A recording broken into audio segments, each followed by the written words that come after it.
উঠে গেছে পিচ, ভেঙে চুরমার একদা শহরের গুরুত্বপূর্ণ রাস্তাটি এখন কার্যত জলমগ্ন ডোবা। এমন দুর্বিষহ অবস্থার বিরুদ্ধে ধানের চারা পুঁতে, জল ছেড়ে ও রীতিমতো মাছ ছেড়ে অভিনব বিক্ষোভ দেখালো বিজেপি। রবিবার দুর্গাপুরের 28 নম্বর ওয়ার্ডের মুচিপাড়া ITI মোড় সংলগ্ন রাস্তায় শুরু হয় অবরোধ।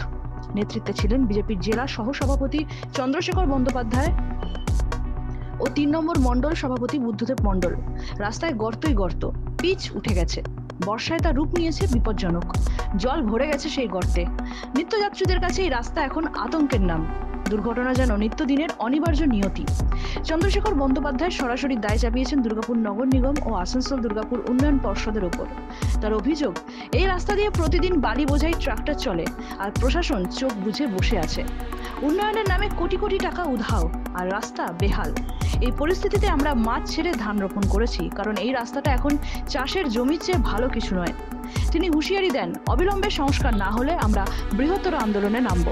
এবার আর চুপ করে বসে থাকবো না। দুর্গাপুর থেকে হরি ঘোষের রিপোর্ট, ANM নিউজ।